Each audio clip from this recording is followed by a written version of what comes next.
I don't think Paulo Costa is going to be quite as concerned about the power coming his way. It's different when you've been clipped and caught, and he wasn't knocked out cold by Adesanya. Not the way that Rockhold was knocked out cold by Blachowicz and by Yoel Romero. Well, I mean, that was rough to watch. That was. They last, like they leave a bad taste in your mouth, and it might just be the confidence and aggression of Paulo Costa, if he can muster it or if he can fake it till he makes it, to come swarming forward to Rockhold and get Rockhold backing up and freaking out. Because we've talked about this with Dustin Poirier. For whatever reason, in the first sort of 60 to 90 seconds of the fight, he's a little bit tense. He's not quite settled in yet. And I'm not saying this is still the case, but it certainly was for a good period of his career. He was a little bit tense, and he was a little bit more susceptible to getting caught and dropped. Because when your body is tense, that does happen. It's the drunk driver analogy, unfortunately. Like, the drunk driver doesn't usually get the same kind of injuries as the people that they crash into. Like, it's the people that are tense and they brace. That's where the damage comes. If you're relaxed and if you're calm, you can take those shots better.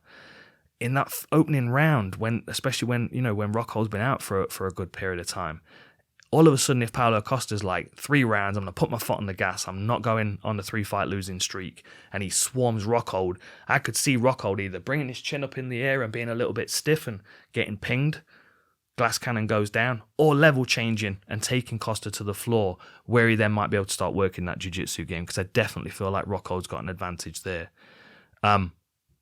Like, you look at the submissions on his record, I mean, the one-arm guillotine against Bisping was impressive. Bisping is incredibly tough, very difficult to put away.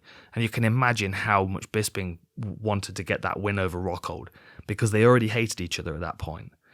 The inverted triangle against Tim Boesch, again, a beautiful submission, really, really impressive. It's a more likely path to victory for Rockhold to put this fight on the floor and to make Paulo Costa work in ranges where he can't be dangerous, he only has to be defensive. Getting up off the floor, defending his neck, feeling pressured, taking strikes, seeing the timer tick away and remembering what happened in the Marvin Vettori fight, where he just felt flat and gassed and, I don't know, full of red wine or whatever.